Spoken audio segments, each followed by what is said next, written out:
Vamos falar agora do artigo 223G da CLT.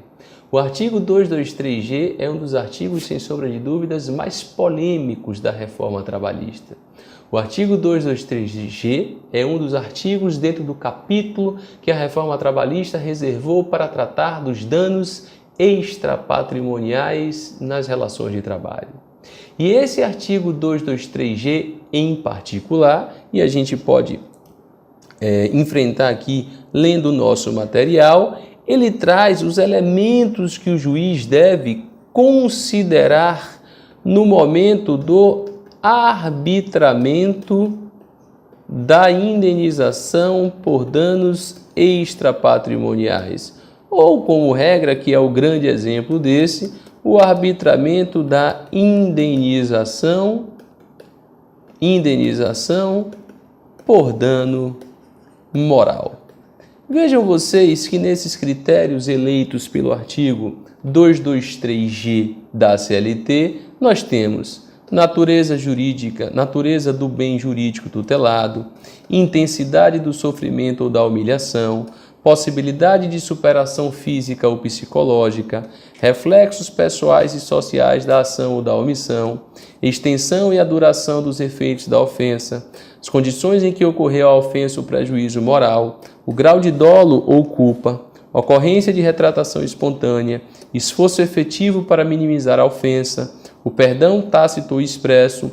Eu vou pular o 11, daqui a pouco eu trago ele. E 12, o grau de publicidade da ofensa. Entre todos esses critérios aqui, esses 12 critérios que estão nesses 12 incisos do artigo 223G, o que a gente encontra na grande maioria deles é uma aproximação com o que já previa o artigo 944 do Código Civil de 2002, no que toca ao critério que deve ser utilizado pelo magistrado na fixação do dano. O artigo 944 do Código Civil de 2002 diz que a indenização fixa-se, mede-se pela extensão do dano. Ou seja, então, quando a gente encontra esses critérios aqui, natureza do bem jurídico tutelado, intensidade do sofrimento, extensão e duração dos efeitos da ofensa,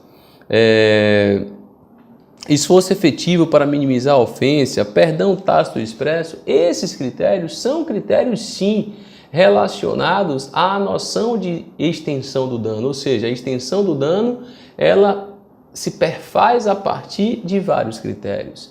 Mas entre esses 12 incisos do artigo 223, tem um aqui que certamente vai ser objeto de muita polêmica em face da reforma trabalhista.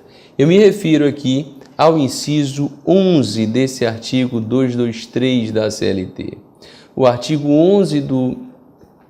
inciso 11, do artigo 223 da CLT, ele prevê como um dos critérios para a análise do pedido relacionado à indenização por danos extrapatrimoniais, a situação econômica, a situação social e econômica das partes envolvidas, ou seja, de ofensor e da vítima. Vejam, a indenização por danos extrapatrimoniais, ela tem como objetivo princípio compensar, reparar a vítima pela dor sofrida. O que é algo, portanto, que em tese, numa análise a priori, faria com que não houvesse qualquer tipo de vinculação com relação à capacidade financeira do ofensor ou da vítima para fim de quantificação da indenização por danos morais, porque o valor da indenização deve ser suficiente para reparar, para compensar a dor da vítima, ou, no máximo, também para servir ali de um caráter preventivo ou pedagógico, fazendo com que seja um desestímulo para que o empregador, no caso, já que estamos falando de uma relação de emprego, não venha a praticar aquele dano com outrem. Mas capacidade financeira de ofensor e de vítima seria algo extremamente estranho à ideia de extensão do dano. Tudo bem, caso você queira pelo menos pensar na indenização com base na capacidade financeira do ofensor, você pode dizer no sentido de que, olha, se nós precisamos de um caráter preventivo, pedagógico da indenização por danos morais, O valor da indenização não pode ser um valor que não signifique nenhum tipo de desestímulo ao ofensor, de modo que nós precisamos levar em consideração a capacidade financeira do ofensor para que o valor da indenização sirva de desestímulo, sirva como um caráter preventivo ou pedagógico. Tudo bem, menos mal você levar em consideração a capacidade financeira do ofensor, mas você levar em consideração a capacidade financeira da vítima para fim de fixação da indenização por danos morais é, antes de qualquer coisa, você dá ao pobre sua pobreza e você dá ao rico sua riqueza. É você tarifar uma indenização por danos morais de uma forma extremamente injusta. Não tenham medo em usar essa expressão aqui, injusta, no que tange a elementos jurídicos, porque aqui efetivamente nós estamos diante de uma flagrante injustiça, porque a dor de uma pessoa, a intimidade, a dignidade de uma pessoa não tem nenhuma relação com relação à capacidade financeira dessa pessoa. Não se mede a dignidade, não se mede a intimidade, não se mede a privacidade, não se mede a vida de ninguém por sua capacidade financeira, por sua capacidade econômica.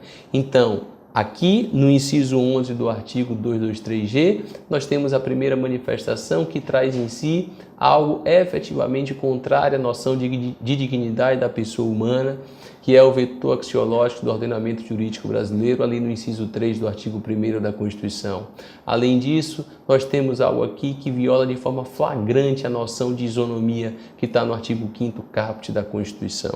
E mais, quando a gente passa a enfrentar o artigo 223G, a gente chega ao parágrafo 1º, no sentido de que, se julgar procedente o pedido, o juízo fixará a indenização a ser paga a cada um dos ofendidos em um dos seguintes parâmetros, vedada a acumulação: ofensa de natureza leve, até 3 vezes o último salário contratual do ofendido. Então, aqui nós temos efetivamente uma tarifação da indenização por danos morais, de acordo aqui com o salário contratual, ou seja, mais uma vez, levando em consideração a capacidade financeira da vítima.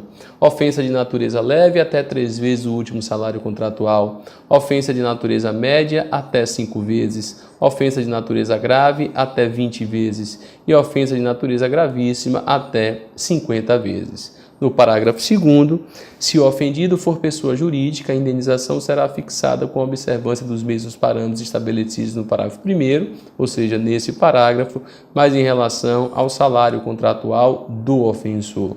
Parágrafo 3º, na reincidência entre partes idênticas, o juízo poderá elevar ao dobro o valor da indenização.